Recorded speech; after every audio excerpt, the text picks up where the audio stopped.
সম্মানিত সুধী, আজকে বাংলাদেশের প্রথম কদরের রাত। যদিও বাংলাদেশে 27 তারিখের রাতটাকে খুব বেশি গুরুত্বের সাথে পালন করে, কিন্তু আসলে রমজানের শেষ দশকের 5টি বেজর রাতের যে কোনো রাতে কিন্তু কদর হয়ে যেতে পারে। তাই বুদ্ধিমান মুমিনের কাজ হচ্ছে 5টি বেজর রাতের প্রতিটি রাতেই সমানভাবে সমান গুরুত্বের সাথে ইবাদত করে যাওয়া, তাহলে কিন্তু কদর আর মিস হবে না। আল্লাহ রাসূল সাল্লাল্লাহু আলাইহি সাল্লাম বলেছেন, মান হুরিমা খায়রাহা ফাকাদ হুরিম। যে ব্যক্তি এই কদরের বরকত মাহাত্ম্য থেকে বঞ্চিত হলো, সে আসলেই বঞ্চিত হলো।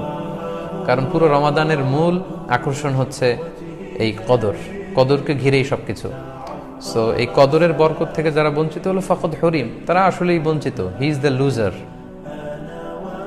সে আসলেই বঞ্চিত। আমরা বঞ্চিত হতে চাই না, আমরা গেইনার হতে চাই, আমরা বারাকা রহমত হাসিল করে নিতে চাই। আল্লাহ রাসূল সাল্লাল্লাহু আলাইহি ওয়াসাল্লাম ইরশাদ করেছেন, ফালতামিসু ফিল আশরিল আওয়াখির মিনাল বিতর। রমজানের শেষ 10 দিনের মানে শেষ দশকের বেজর রাতগুলোতে কদর তালাশ করো। তার মানে বাংলাদেশে আজকে থেকে শুরু হয়ে গিয়েছে। তার মানে 21-এর রাত, 23-এর রাত, 25-এর রাত, 27-এর রাত এবং 29-এর রাত, এই 5টি বেজর রাত অড